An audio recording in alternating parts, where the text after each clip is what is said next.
Hi, I'm Maggie O'Halloran. Welcome to my garden. Today we're going to talk about Spilanthes.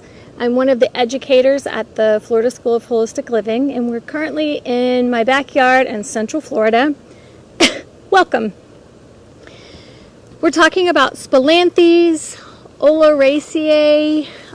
Its common name is, or Spilanthes means stained flower. And you can see this little bud of a flower that's just getting started on this plant. I have more pictures I'll show you in a few minutes of a really full plant full of flowers. This plant is native to a lot of tropical locations.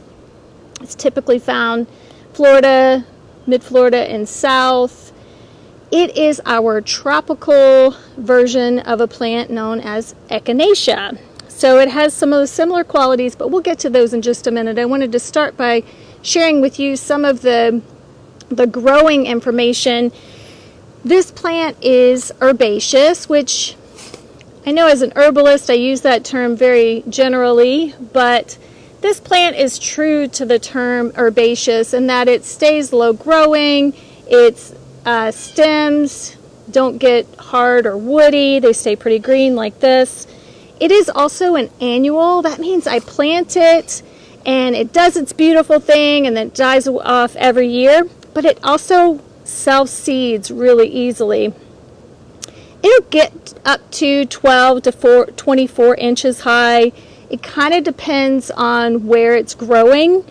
It really likes full sun or part shade, and it really likes rich soil. A lot of the plants that we've talked about in these Materia Medica videos have been plants that are really fine in Florida's sandy soil, but Spilanthes really likes a little bit more organic material in the soil. So you can see I have it planted here in my garden bed, so it has a little bit more rich soil. And this is a plant that I would also maybe add a little compost to, or some worm tea occasionally just to give it a little bit more nutrients. It really likes those. Like I said, it self-seeds really easily. So these flowers back here have a couple of great examples of some of those seeds. Lots of lovely little seeds, and I'll put it in the ground. And this plant is tropical. It'll grow here in Central Florida until we start getting cold around October, but the plant will grow and flower just for maybe 3 to 6 months. So if the new plants that come up will give me more flowers, but this one has been here since about March, so it's nearing the end. And so it's really helpful to know a little bit more about Spilanthes from a botanical perspective or a botany perspective, because you'll have little babies that pop up and you want to make sure you know which plant is coming, especially if you don't have those really unique flowers that are sort of cone shaped. So this plant has leaves that are opposite. So you can see the leaves come out of the stem on the opposite side of each other. So you can see a great way to tell what kind of plant you have is looking at the leaf shape specifically. So you have the shape of the leaf and you also have the margin of the leaf. So those are things that you can look at when you're trying to determine what a plant is. The location of the leaves on the stem, and the shape of the leaf and the leaf margin. So if you're asking friends about it, make sure you're taking pictures of that part of the plant. So that is Spilanthes. It'll self-seed. It also likes seed. It also likes to grow in clumps, so it grows up in little spaces on its own. Those spicy salad. Some people like to have the leaf. I'm just going to nibble on it as we head over to my table and talk about it a little more.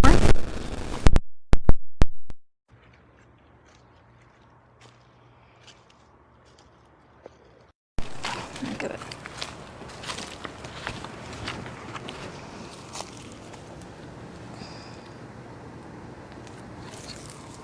Taking a little snip.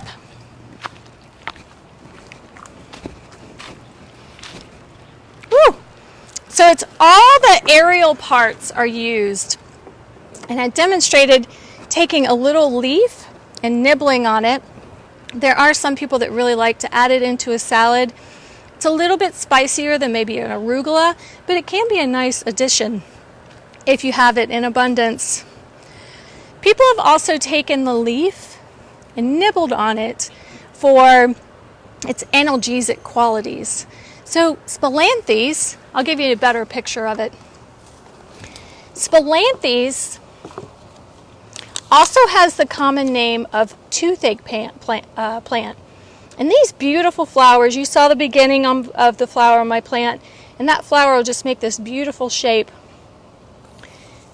And this plant has that common name of toothache plant because it acts as a local anesthetic. It can ease pain and help reduce inflammation. And that quality can be extracted by nibbling on the leaf or making herbal products with it. I'll show you here a local herbalist from Beautyberry Apothecary has made this tincture incorporating a couple of plants that have a similar action, but Spilanthes specifically has this action where it stimulates the mucous membrane secretions. So it's often called the toothache plant because of those analgesic qualities, but it's also helping to get rid of infection because your mouth is getting flushed out from those mucous membrane secretions and your body's natural way of fighting off those pathogens.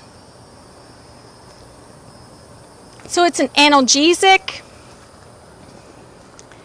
antibacterial, and antifungal. So we have this really powerful plant that has the opportunity to be also antifungal. In Florida, it's something that we are always aware of the plants that can have that antifungal qualities. And antifungal is a pretty vague and broad sweeping term. And I just wanted to point out some of the ways that Thomas Easley in this book recommends incorporating that antifungal qualities. So this is his book, Modern Herbal Medicine. And Thomas Easley is an herbalist that has a school up in North Carolina. And he has a few of these books that he's written with Stephen Horn. Modern Herbal Medicine is one of them. And he has a section called Herbal Formulas, specifically antifungal formulas. And these are listings of companies that have herbal formulas that he recommends, and I would also recommend this one that incorporates Spilanthes, aerial parts, and an alcohol extract by Herbalist and Alchemist. An Herbalist and Alchemist is an herb company by David Winston that has typically really reliable products. And this alcohol extract is another way of saying tincture. Another tincture option is by Herb Farm that you can find in places like any herb store that you have, including the bigger ones like Whole Foods that carry a lot of the bigger name brands like Herb Farm. They have Spilanthes whole plant, and that I believe would still be those aerial parts. And typically Spilanthes is harvested when it's in flower, like I mentioned before. Another herb blend is actually the Eclectic Institute that I'm not as familiar with their products, but Thomas recommends them, and it's a yeast balance. So sometimes when we're thinking about antifungal formulas, these formulas can also be beneficial for things like candida. And candida can manifest symptoms in the body that are more clear as candida, and then others that maybe are less clear, maybe general fatigue, severe sensitivities to foods and things, or mysterious rashes. You should definitely check in with your medical provider before using any of our herbal recommendations, because we're not here to treat or diagnose anything, just sharing some plant information that I've learned along the way. So historically, the medicinal uses of Spilanthes are those antifungal methods, and it's tinctures and salves. Spilanthes has also been historically used for any type of respiratory illness and what in older herbals will call winter illnesses. So that's any of those respiratory illnesses that you're prone to whenever you're stuck inside and the lungs are full of more mucus, more thick. Spilanthes has a drying quality, so it'd be really good for those sort of thick and mucousy lungs that happen with some respiratory infections.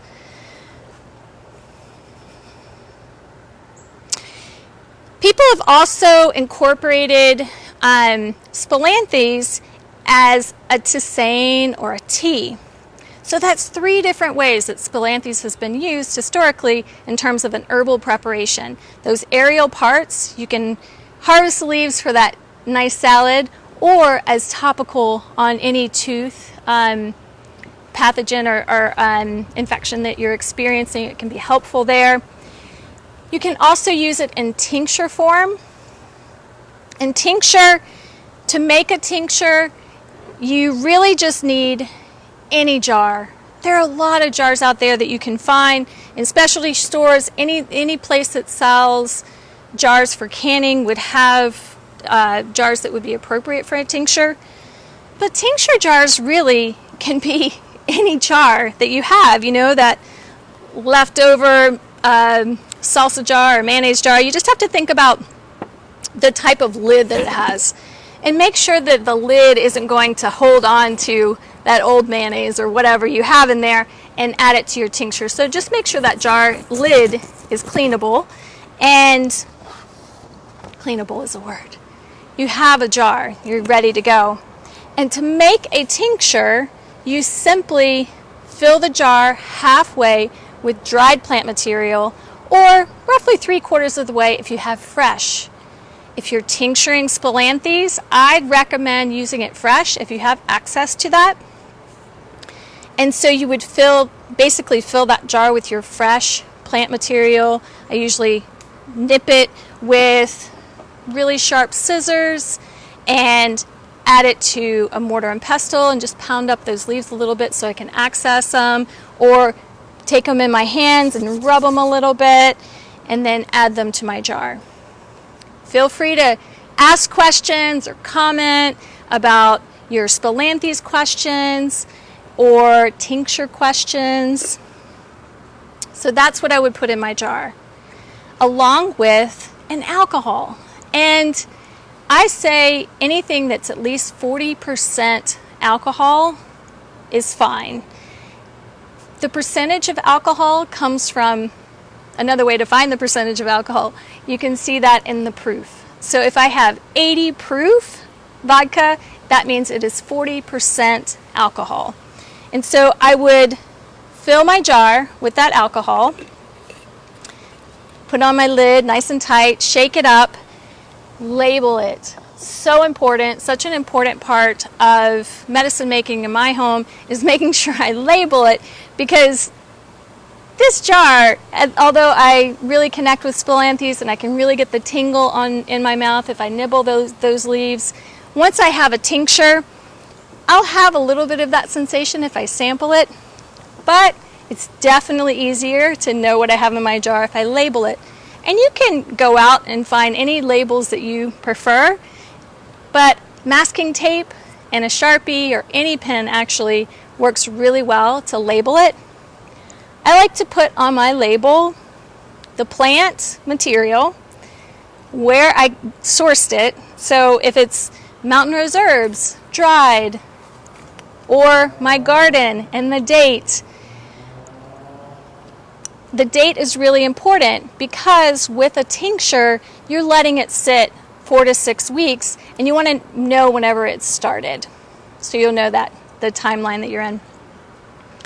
After those 4 to 6 weeks,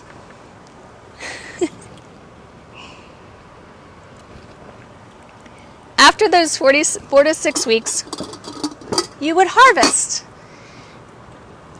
I want to get the plant material out of my alcohol because The alcohol by itself is what goes in my tincture jar. There are tools designed for this type of straining, like this wonderful funnel that has its own screen that is removable so I can easily wash it. But you can use any kitchen strainer that you have on hand. It doesn't have to be specialty products. You can use pitchers or jars that you have on hand already. You just want to make sure that the holes are smaller than the plant material. So the holes on the strainer are a little big for me, so I know my plant material would probably slip through. So I would use either a plain, clean, cotton, muslin, dish towel that usually does a really nice job of straining, or you can get cheesecloth, and cheesecloth is great because you can decide how much you want it to be able to strain by how many layers you fold it. So one layer would let a lot more stuff through than two. Make sure you ask questions, comment below. If you're watching on YouTube, like and subscribe. So the cheesecloth or that clean kitchen towel, cotton muslin, not just terry cloth or something like that. You want to make sure it has that nice fine fiber so it will strain out the plant material. And I would strain it, and then I have a tincture. And that tincture can live in a jar, and you can use whatever amount seems appropriate for wherever the herbalist or other book resource that you have that would help you determine that. 1 teaspoon is roughly a dropper full, so it's easy to dispense those tinctures from jars if that's what you have. You can also, as long as the dropper bottle is clean and it's easy for you to clean it out, you can also reuse those. I do that a lot. So that is a tincture. That makes it really portable. It's alcohol, so it's safe to put internally, or you could use it externally if you wanted. You could also use it in the mouth. Just remember, if it's really strong alcohol, that it could do negative damage on those really fine mucosa inside the mouth. So be mindful of putting alcohol directly on the gums and things like that. You don't want to make your situation worse. But you could take it internally and let your body work its magic in healing. So Spilanthes is great as a tincture. Those little leaves are wonderful as a poultice in your mouth.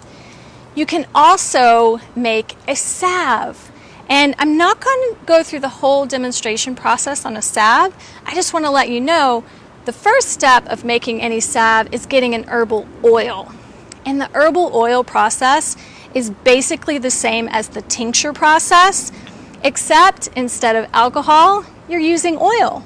So I would use that plant material in the jar, again, any jar that makes sense for you, filling the jar with your oil.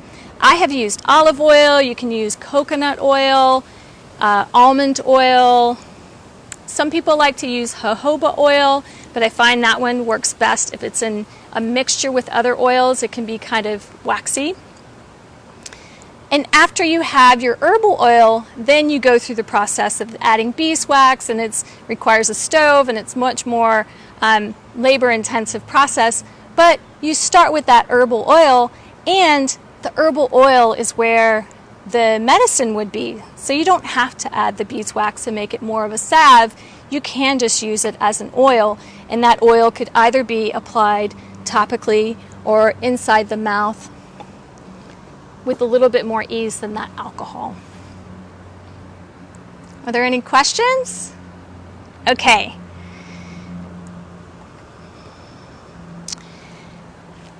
A lot of people use Spilanthes simply as a tea or a tisane, and that is taking plant material, again, any jar that makes you happy, plant material in your jar, and it's 1 to 3 teaspoons per cup of water, or 1 to 3 tablespoons per cup for fresh plant material. So 1 to 3 teaspoons for dried, or 1 to 3 tablespoons for fresh. And then you add your hot water, you let it steep 15 to 20 minutes, and then you're ingesting it in that way. And a tisane can be a really nice way to have a healing mouthwash for you. So you're not worried about that alcohol being caustic to your mucous membrane inside your mouth, and you're able to rinse out any mouth discomfort that you're experiencing. Thank you for joining me in the garden today. It's for Spilanthes. Stick around. We're here every Sunday for a Materia Medica. So if you're watching on YouTube, make sure you like or subscribe. Many of our plants offered in the Materia Medica can be also found, if you want to go deeper, in our Roots of Herbalism program. And that information can all be found on our website.